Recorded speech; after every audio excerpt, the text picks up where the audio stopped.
Hello, everyone. Welcome back to our the next edition of the NTI PodTalk. This is the opportunity that I get to talk to amazing people who have important things to say in the realm of nutrition, health, wellness, and being a nutrition therapist. And so today is no different. Today I'm talking to the amazing Andrea Nordling from Build a Profitable Practice and the Profitable Nutritionist Program. And today we're going to talk about many things, but one of Andrea's specialty is teaching holistic nutrition therapists how to build a profitable practice without using social media. And so thank you, Andrea, for being here. I'm so excited to be here again, Yes. Diane. Thank you for having me. And, this concept of building a practice, building one that is profitable, sustainable, meets all of your goals and expectations without social media seems impossible, implausible, and maybe even a little bit naive in the environment in which we live in. So can you talk about what are you talking about when you say don't use social media?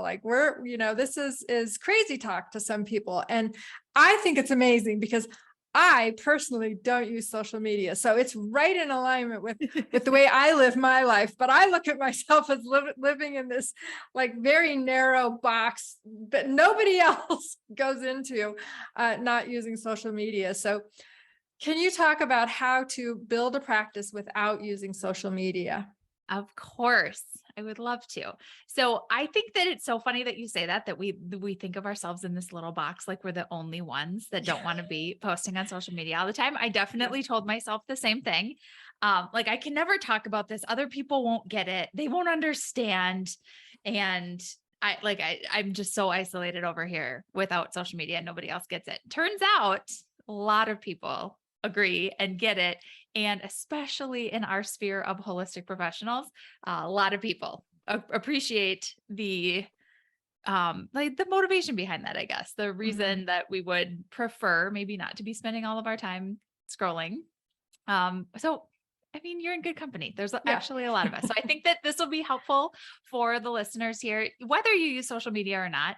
I want to help you have a sustainable business. And you mentioned that too, Diane, of how do you have a sustainable business without social media? And I think the less you rely on social media, the more sustainable your business actually is because of how unpredictable the ever important algorithms are, and that we don't understand and we don't know, and the policies of censorship and deplatforming and just the behind the scenes of these big companies that we don't understand, and we don't get a vote in, and we don't get a choice in who sees our stuff and who doesn't. Or for many practitioners, if you even have an audience, a lot of people wake up one day and just have said something that offended someone or some bot and has gone against the community standards in some way. I use air quotes on community standards because we don't even know what that means.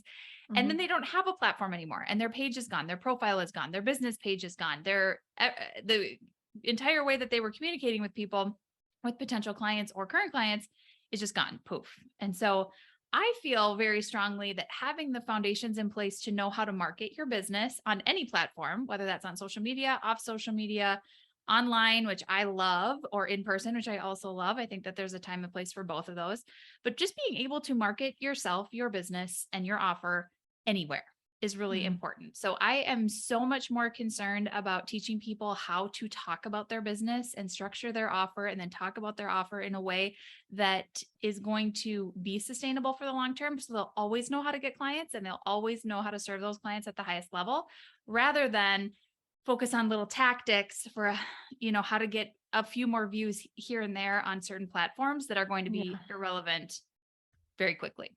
So that's a long way to say that I feel like the sustainability is all in not relying on social media personally. Yeah. It is so surprising because you're right. I mean, all business training that I see, that I, get people sending me stuff about business training, and we even have, people who consult us on business training. It's all about, you've got to do this to increase your social media awareness. You've got to do this to increase your engagement and your likes and your smiley faces and, whatever, all that stuff. And it's all to please I call them the Google gods. It's all to please those people, and may not even be in alignment with what I want to do with, the message that I have and all that kind of stuff. So like, I am so in favor of ditching it, but it is truly a foreign thing. And so like, I would imagine that many of your students, your clients, like they are shocked when you tell them not to use social media anymore. Or recommend. I mean, they're shocked that I don't use it, right? They're shocked because I'm pretty transparent about how much money I make in my business and how many clients I work with. And people are like, I don't understand how you can do that without social media. I don't understand. Right. And I'm like, no, but just listen to what I'm saying. I'm saying that it's just a fallacy that we have to have more visibility and a bigger audience, more visible, got to be more visible, got to have a bigger audience, got to be. And that's just what everybody is saying. And we've heard it so much that we believe that it's true. If something is repeated enough times, we just believe that it's true. So it seems like we have to have more visibility and we have to have a bigger audience. And that's how you grow a business. And what we're failing to remember is that businesses have been around for a really long time, long before social media existed, and were very successful. How did that happen? Well, because they were serving their customer really well and they knew how to market and sell. So we just really actually have to, in my opinion, focus less on getting more eyeballs on our stuff and first figure out, what are we even getting eyeballs on? What am I selling? Does it make sense? Do people want it? Is it an irresistible offer? Alex Hormozi has a great book called $100 Million Offers. I highly recommend this to my mastermind students and people in my program. So I'll say it here too. If you're a marketing geek, get $100 Million Offers. And he talks about making an offer that people feel dumb saying no to. How simple is that? Yeah. What do you want to sell? Something that people feel dumb saying no to. So let's start there. Do we have something to sell that's going to really change people's lives? And if not, might want to work on that. It's going to be hard to sell something that people don't really want. So do we have something that people feel dumb saying no to? And then do we know how to talk about it in a way that organically is going to spread? I feel like people inherently like to be the ambassadors of good news. So we like to be the one that has like insight on the next cool thing, or like has the insight to share with people. We love that. It's just human nature. We like to be the person that is ahead of the curve, that knows the best recommendation for the next thing, or has something to share with our people. It's just human nature. We're like that. So we need to leverage that and understand that in terms of growing our businesses. And sadly, in the current world that we live in, people have never been sicker. There is no shortage of clients for any of us nutrition professionals. I'm a nutritional therapy practitioner. I don't know if Diane said that or not. So in my nutrition practice, I had the same frustrations early on of like, how can everyone around me be sick and need my help? And yet they're not buying my stuff. They're not hiring me. Like, what's going on here? So I think that we're best served to not, especially in the beginning, to not worry about getting more people to see our stuff when the stuff maybe isn't even worth seeing yet, and worry about our actual messaging. Are we solving someone's problems? What the thing that's keeping them up at night? Do we know how they actually are thinking about that and how they articulate that problem? And are we saying it in their words in a way that they understand? I think a lot of practitioners really talk over their potential clients in the way that they explain what they do and the problems that they solve, because we have just like our baseline is so much higher level knowledge than most people's. And so we talk over those people. So I really encourage everyone to get very, very fifth grade level on the problems that you solve for your people and the way that you talk about them. Use words that a fifth grader would understand. Talk about it in a way that a fifth grader might talk about it. And you'll meet people where they are, and they will, to get back to the point about people wanting to be ambassadors for you, people want to talk about things that are working for them and share that with other people. They want to be the trailblazer, right? So it's in your best interest as a business owner to make it really approachable and easy for people to go spread the word for you. You work on your messaging. You talk about things in the simplest way that everybody understands. You don't say big words that people don't know. and you use language that real people actually use, and then they go spread the word on your behalf. I was just on a coaching call in my program this week, and one of my students was asking about how she could, I can't even remember the exact context, but it was basically like, how do I talk about, oh, I know what it was. She was doing like BNI events. She was doing the kind of like networking events where you get 45 seconds to do your elevator pitch, and you're just, you're just practicing saying what you do. And she's like, I need some ideas for what to do here. And I said, well, what are you doing now? And she kind of said what she was doing now. And it was what we all do, where we try to cram way too much information about ourselves and make ourselves seem like an expert, but it's not talking about the problem that people actually have and what you solve. So they really don't have a knowledge of if they can go refer you to their friend, or if they know someone that they can go spread the word on your behalf and be the torchbearer that's like, I have this cool thing, everybody follow me. And they don't know it because they don't know how you say it. So I said to her, I said, wait, so why don't you just say something like, and this is just, I'm just spitballing here. I'm not saying that this is legal to say, or, put this in the scope of your practice. But I said, why don't you just stand up and say, you know how people have heartburn and after they eat, they're absolutely miserable? I help them fix that. And then you sit down. And guess what? Everybody in that room knows what that means. They know what heartburn is. And they're thinking of 5 people right now, maybe themselves included, that has heartburn. And they're like, how do I fix that? And now you're the heartburn lady. And everybody's going to think of you every time someone talks about heartburn. And then the next week, do insomnia. And then the next week, do restless leg syndrome. I don't know. Just go through the things that people actually would associate with and would know how to how to explain to their friends and family. And then people start spreading on your behalf. Now you're working on your messaging. And I know I'm kind of getting in the weeds here and getting like a little pulpity, but it's like, hey, just let's stop trying to be so visible to everybody and think that that's the way that you grow your business. You don't. You need to work on your messaging first and know what the heck you're talking about before you go try to be visible, because getting more eyeballs on something that isn't converting and isn't getting the results that you want in the first place isn't helpful. Yeah. So one thing that, is like always rings bells to me whenever I interact with your content, whether it's listening to your podcast or reading your emails, is that really you talk about, how to grow a better business through selling. And you're really talking about selling from the context of these time-honored, like, you need to sell yourself. You need to know your product. You need to make create a compelling reason why someone would want to buy your product or your service. And it is truly a sales endeavor. And that is why you're not relying on getting, being an influencer and getting millions of people following you when you don't really have anything important to say. That's kind of my opinion of influencers sometimes. You have to actually like create a product that has value, or a service, product, whatever, that has value, and create vocabulary around why it is compelling for others to want to partake in your product. Yeah, absolutely. Yeah. We think as business owners, and anybody who is selling their own services, their own nutrition services, is a business owner. Welcome. Congratulations. Yeah. Here we are. As business owners, we get to do the selling. We do. We get to learn how to do it. Nobody else is going to come in and sell our stuff. And so the faster that we get comfortable in doing that selling, the more people we get to help. And truly, I believe this to the tips of my toes. And I hope that everybody at some point in their entrepreneurial journey has this realization as well. So I'll just plant the seed. Selling is serving. When people have a problem that they want to solve and you have the solution to it, you're not bothering them to sell to them. You are offering them an opportunity to solve their problem. That is serving people. You're also introducing a scenario that they may not realize, where in the future, this problem could be solved for them.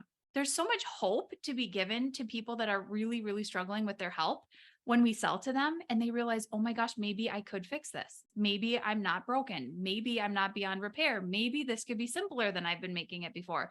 Maybe somebody knows something that I don't know. Maybe there are tests that can be taken. Maybe by our selling. And when we're giving ourselves more opportunities to sell, we're actually serving our people at such a higher level. Yeah, absolutely. Well, one of the things that, comes from this is that I think a common, and, you know, I've heard you say this is a misunderstanding. So this common misunderstanding about difficulty with selling is that, you know, there's an objection to the price, like the cost, the cost of the service, the cost of the product is the barrier to people wanting to partake in whatever it is that you are selling. Mhm. And so I've heard you say that, you know, the cost of your product is not the determining factor for clients to make a decision. And so how do you overcome when people say, oh, it's too expensive for me? Like, what are some ways to overcome that perceived barrier that you say actually doesn't exist? So It totally doesn't exist. It doesn't talk exist. about that. No. Okay. So price is never the reason that people don't buy. Never. And we could probably find instances where it is, but it's just not helpful to think that that's ever the reason. So I don't ever entertain that as the reason. I think that it is impossible. So I'll just give this caveat. It's impossible to know what someone's financial situation is, what they can afford, what they're willing to afford, what they're budgeting for, there's so many variables there. We can never know. Mhm. So let's stop trying, because that's just a losing battle. So let's stop trying to do that. And also, there's no price that you can charge, or I can charge, or anyone can charge that everyone would agree is an acceptable price. You'll Mhm. never have agreement on it. So quit trying.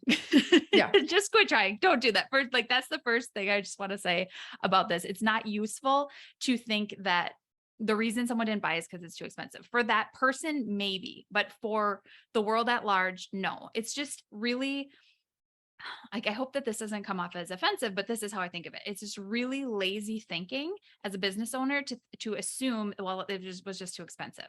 Mhm. Because what you don't do is you don't give yourself an opportunity to really drill down on your messaging and figure out what didn't they hear from me? What didn't I explain? What are they still confused about? What is their hesitation here? Because really, a confused mind doesn't buy. And so there's generally confusion that's happening for people. And we are so well served to figure out what that might be so that we can better tweak our offer so that it addresses whatever the objections are. And I'm going to talk about this in terms of your offer in a second, so remind me. But are just so much better served to think about, okay, well, how was I not clear on this? How could this be more clear in the future? What is Mhm. it? Okay, if money is not the reason, because just Andrea told me money's not the reason, I'm going to Yeah. give her the benefit of the doubt on this. Right. If Right. that's not the reason, what might be the reason? What Yeah. might be holding them up? What might be still confusing them? And that's always going to yield really good answers. And that's Mhm. going to actually help you tweak your messaging and iterate and get more clear and move in a positive direction that you're going to be impacting more people and having more sales, rather than just thinking, oh, it was the price that was wrong. It was too expensive. And then you don't give yourself that opportunity to go deeper and figure out how you can do it better. How can I talk about their problem better? Mhm. What are their actual problems that they're having? How do they describe those? Okay, when they're laying in bed at night and they're wishing for a solution to this problem, how are they thinking about it? Am I addressing that? Am I talking about that? Or am I kind of shying away from it? Like, Mhm. think about that. When I think about the solution that I'm offering them, am I kind of backing away at that point? Or am I really telling them confidently, I can help you? Mhm. Okay, well, what is it? Is it a money problem, or is it, well, I didn't really actually tell them that I can help them? I kind of, like, backed off at that point, and then Mhm. they were like, can you help me? And they were unsure. Maybe that's what's happening, and it's not the price. Or am I not talking about the results that people can get? And am I shying away on some level, or maybe not addressing it at all, in talking about what life could actually look like for them when this problem is solved and when they're feeling better, and what that's actually like for them? I think a lot of practitioners really, really struggle with this because they don't want to overpromise and they don't want to talk outside their scope of practice. And of course, that's a consideration, but Mhm. is it a disservice to your potential clients to never give them hope for what their life could be like? I mean, can Mhm. we talk about that? So I think that those are much better questions to ask. Like, okay, if money was not the reason, what could Mhm. be the reason? And Mhm. get a little bit more specific on that. But in terms of your offer, and going back to having an offer that people feel dumb saying no to, sometimes it's an offer situation. Sometimes the offer just they don't perceive that that's going to help solve their problem. And there's different things that you can change about your offer or about the way that you talk about it that will clear up confusion for people and they understand. We tend to think that people understand what it means when we say, we're going to work together for 3 months, or we're going to work together for 6 months, once a week. Well, people like maybe have never done that before. If you work with one-on-one clients, maybe they've never done that before. Maybe they don't know that you meet on Zoom. Maybe they don't know that it's in person. Maybe they don't know. I had a client just in the last couple of weeks on a coaching call. We were talking about when it came out through some questioning and through some coaching, that her people just didn't understand that they didn't need to come to the coaching sessions every week like with an agenda. And turns out they were just nervous about these weekly sessions because they had no idea what to expect. And so she thought that it was clear to them that of course she would be running the show and she would have something that they would be doing every week, and just assumed that they understood how that worked. And in reality, they were just petrified that they were going to be on the spot and maybe not know what to do every week. And that's a very easy objection that she can overcome in her marketing and in her sales by letting people know exactly what the process is going to look like. So I think a lot of times those types of areas of confusion can come up in the sales process, and people are just way too quick to be like, yeah, it was too expensive. They just, well, of course, that's what people say because it's societally appropriate to end a conversation by saying it's too much money, I can't afford it. And then people don't push you on that. So that's just how you end a conversation when you're done. Right. It doesn't mean it was really the reason. Yeah, exactly. So it's not that people aren't saying that that's the reason. Yeah, they're totally saying it, but this doesn't mean that that's really what they're thinking. They're just thinking, I don't think this will work for me. I'm not sure about the process. I'm nervous about some aspect of this. Or for the most part, what people think is like, but I don't know if it'll work for me because I've already tried a lot of things and I'm very, very unique and you don't understand. I am a snowflake over here and I'm not sure if it's going to work for me. I'm very broken. Right. These are what people think. So yeah, we just take it at face value when someone says it's too expensive or like if you did more payment plans or maybe in the future I'll save up, and they say things like this. And then what people do, and I was totally guilty of this, I've done this, so there's no judgment here because I have done the same thing. Then what we do is we're like, oh, well, I'll just make them a discounted offer. I'll give them a discount, or I'll like make a special offer for them. And then they still say no. And we're confused because we're like, but you said it was too expensive. So I gave you a discount and you're still a no. And that's because the price was never the reason. They're confused about something. Yeah. So rather than hearing that and saying, oh, well, I better lower the cost of my services, the better response, internal response is, oh, I need to go and figure out, is my service providing value, and identifying what that value is so that you're real clear about that. And then being able to talk about it, communicate about it in a way that people, as you say, they feel dumb not making the decision. Yeah. Are you talking about your offer in a way where it's so evident to the person on a 5th grade level of how valuable it is so that they understand the value of it? Because we, especially as newbie salespeople or people that are uncomfortable with sales, so I can think about myself in the beginning as an entrepreneur, which was a long time ago, but because I've had my own business for a long time, but I think of those early days. And I think that people in the beginning are like this. If you're not that comfortable with sales, you just shy away from addressing like the elephant in the room sometimes, or just the, maybe elephant in the room isn't the right way to say that, but like the low hanging fruit, the very obvious things, we shy away from them. Like maybe people just don't understand the facets of your offer. Maybe they just don't understand like why you say, I do this testing in this, and we do this, and we meet this many times. And they just don't understand why each of those components is so valuable for them and why it's going to get them the results that they haven't been able to get on their own. And they just need to understand. So it's about the messaging around why it's so valuable. The offer is structured the way that it is. Why does it ensure their success? Why is it very methodical? Why is it structured this way? Why do we do things in this order? And it's just to reassure people over and over again of how valuable it is and how it's going to help them get the results that they want, that they're not getting on their own, or that they haven't gotten by doing what they've been doing already. But if you were shying away from having the sales conversation, then they don't ever get the benefit of knowing that very important information, and which can be very transformative for people to understand, oh, I was doing this before and I didn't get the results, and this is why, and I could do it differently and get different results. But if we're just like, no, I don't want to be pushy, I don't want to go too far, and then we tiptoe around it, they leave confused, and then we don't make money and don't help them. And that's not good for anyone. Yeah.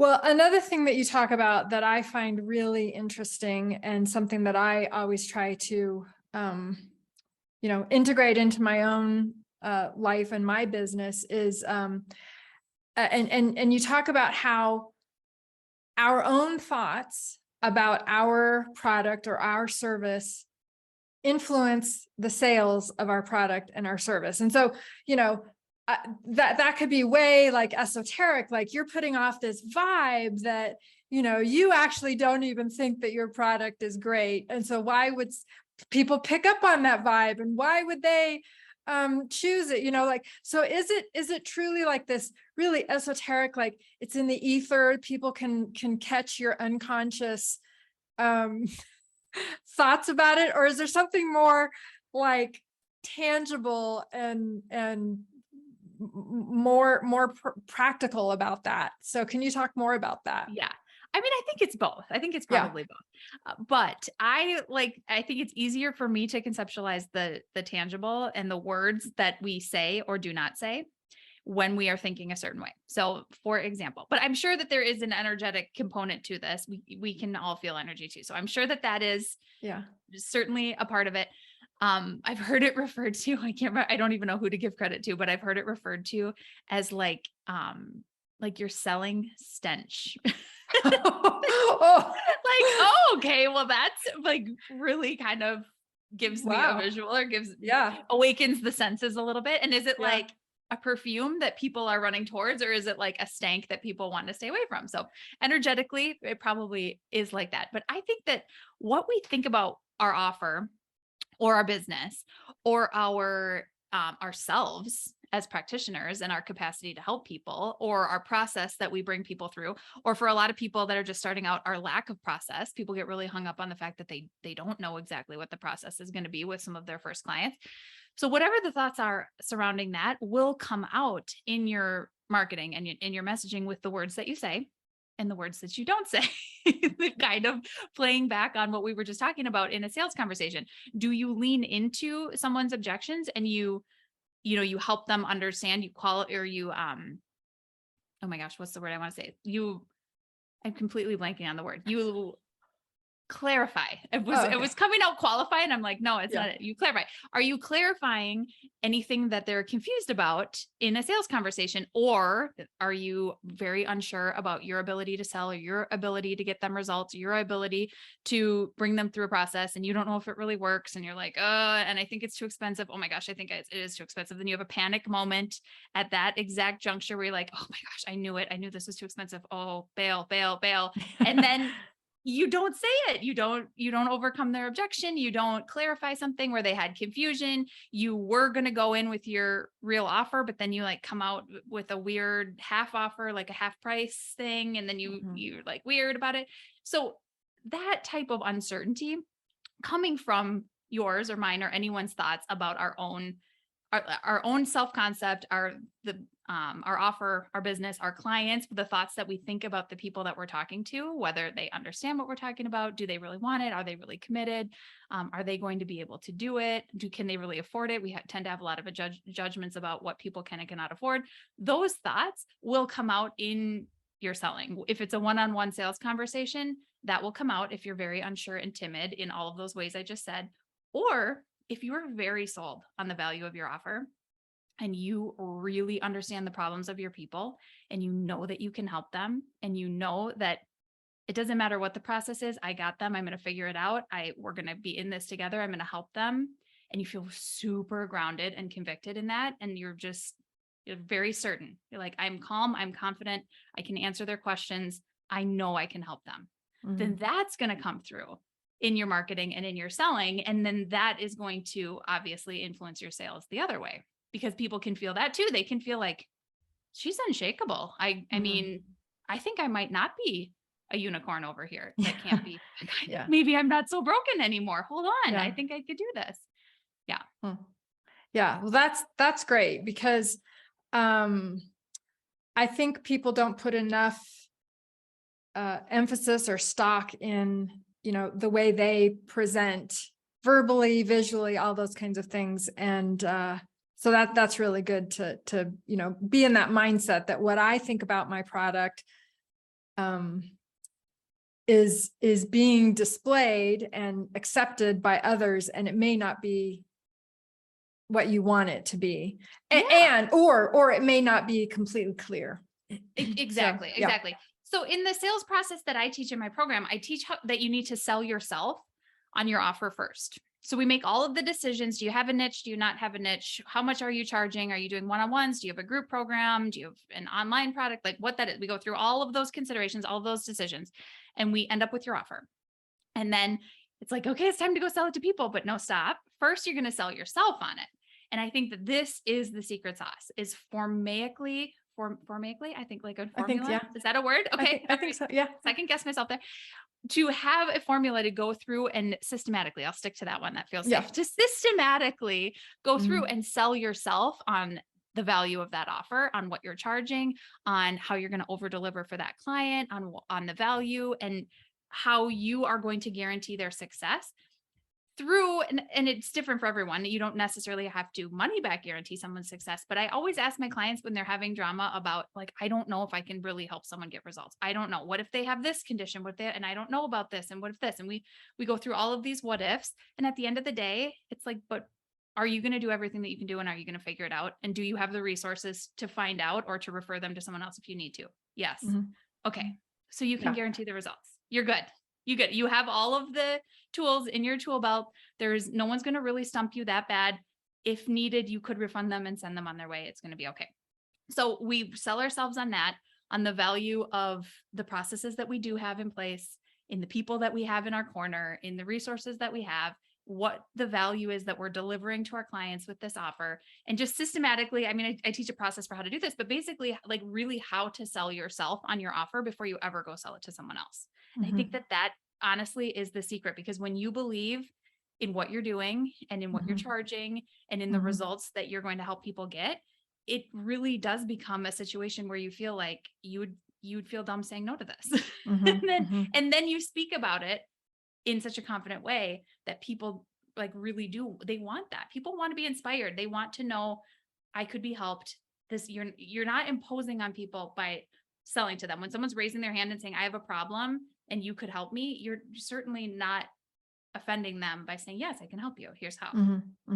Yeah. Yeah. And I always think about it as, well, so the product and service that I sell is education. And I always think about it as, even from being a nutrition therapist, is like, you are, part of what you're selling to your client or the receiver of your sales message is you are selling them empowerment for their own, whatever, their own health, their own path, their own, like, and that has a lot of value. And so if you can articulate how they are going to be empowered to be responsible for their own decisions, their own health, their own wellness, their own, as I said, path, whatever. I think that is, at least one great way to add to your message to the people you're wanting to sell your product to, because let's face it, we all know that medical care is not providing the health that people are expecting and needing and wanting, and nobody else is telling them that they actually, it's just like what Dorothy, like, you had it in you all the time, right? You were wearing those red sparkly shoes the whole time. And that's the magic. Like, you have it. And so I think that's part of it too, is selling that empowerment. Oh, 1,000%. And I also would offer to anyone listening to this that if you have felt like you struggle with sales, or like you've had sales conversations that didn't go well, or you feel like marketing is hard or getting clients is hard, any version of that, it's not a fixed personality trait. This is a skill. It truly is a skill. I used to be terrible at marketing and sales, absolutely terrible. I could tell stories of the worst sales meetings that had ever happened in the history of the real estate world. I will just give the backstory for your people that I started selling real estate when I was 22, fresh out of college. And I had never bought a house before, much less sold one. I mean, what was I doing? Who was hiring me? I can't even believe that this worked, but it did. But I have had some really, really cringy, I mean, really cringy moments on that journey. So I really do know how bad it can be when you feel a little PTSD from some bad sales conversations, or feeling challenged by someone's objections, or just any version of that. I've been there. I totally understand, but it isn't a fixed personality trait. It's not, I hear people say like, I'm just bad at sales, or I hate this. I hate the business side of my business. If I could just help people, that's what I want to do, but I hate the business side. Mhm. And I just would offer, first of all, it's a skill. The more you practice, the better you get. So start practicing because nobody else is going to come and sell for you. So just get those bad ones out of the way and keep practicing, because it gets so much better. It gets so much easier, and you'll get so much better at it, as with any skill, anything that you do over and over again. But also, um, like, just think about one person experiencing your selling, or one person experiencing your message, kind of to what you just said, Diane, the empowerment that we give people by just giving them someone in their corner and someone that's betting on them, and maybe a different perspective that they haven't heard before because they're not hearing it all over their social media, and they're not hearing it on the commercials that they see on TV or anywhere else. Mhm. Just offering new solutions and new perspectives. That person may not become a client today, maybe not tomorrow, but it just happens all of the time that people circle back in a year or in 2 years. And you truly never know what Mhm. seeds you're planting by consistently selling, marketing, talking to people, talking about it in a new way, getting your message out there, telling people I'm open for business. I have the students in my program. There's one in particular that I just laugh about all the time. She came into the program and she's like, okay, none of my friends know that I have a business, but I'm going to, and like, okay, well, we're going to start there. I said, but what's the plan? And she's like, I don't know. I mean, I think I just want to get a bunch of clients on the internet. And then once I feel like I get some strangers on the internet. And then once I feel like I know what I'm doing, then I'll tell people in my life, that I have a business, Mhm. but like, whatever. There's lots of different versions of that. Right. And so then she didn't follow that path. Luckily, she really sold herself on her offer. She worked on her messaging, and she started having very organic conversations with just people in her life. And we did a podcast episode together, and she talked about it. And she was like, I don't know what I was so scared of. I mean, I do have really nice friends. So she realized, oh my gosh, I just needed to practice my marketing and my selling with people that already love and support me, and that could ask me questions, and it gave me good practice. Mhm. And I wasn't troubling them. They were genuinely interested in my perspective on things. They wanted to hear about it. Maybe they'll never become clients, and nor do I maybe want them to, but they know a lot of people that I don't know. Yeah. And they're now having conversations on my behalf with people that are becoming clients, that are reaching out to me out of the blue, but it's really not out of the blue, because I've just been planting those seeds, and I've been getting more comfortable talking about my business and my Mhm. offer. Mhm. So I mean, starting small, kind of back to what we started with social media, no social media, it doesn't really matter where you're talking to people, but I would just highly suggest start with those small conversations. Start in your small circle of people that already love and support you, and get the cringy stuff out of the way with them first. Figure out your messaging, get more comfortable talking about it, and let them go spread the word on your behalf, because then people keep coming, it keeps snowballing. And by the time you do maybe at some point want to really increase your visibility online, you know what you have, like, you know your message, you know what you're saying, you know what people need to hear, you know who you help, and you know how you help them, and you've sold your offer enough times that you know how to do it. Then it's just like really natural and organic at that point, instead of forced tactics and like workarounds and shortcuts online, which feels really icky, I think. Mhm. Mhm. Well, I love this concept of having others sell. I mean, they're not selling for you, but having others be your marketing team, Totally. right? They're Totally. they're Yeah. out, word of mouth, talking about you, talking about your product, because promotions, advertising, marketing, that puts a huge financial burden on small businesses. Mhm. And so to think about, well, I can, like, if I can leverage my message through my group, my community, that I'm talking to about, that takes a lot of the pressure off of having to hire someone to do your marketing and your promotions for you.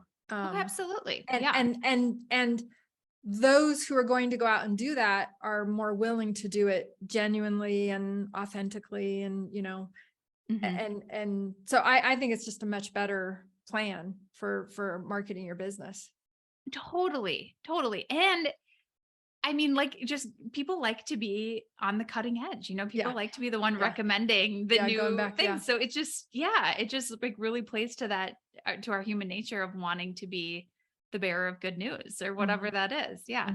Yeah. Um, I would say to kind of go back to the BNI example of making things like really relatable for people, Mhm. just figure out what that is for you. If it isn't, I think a really just natural conversational way to talk about your business is with a how statement. So it's like, how insert group of people suffers from insert problem. Yeah.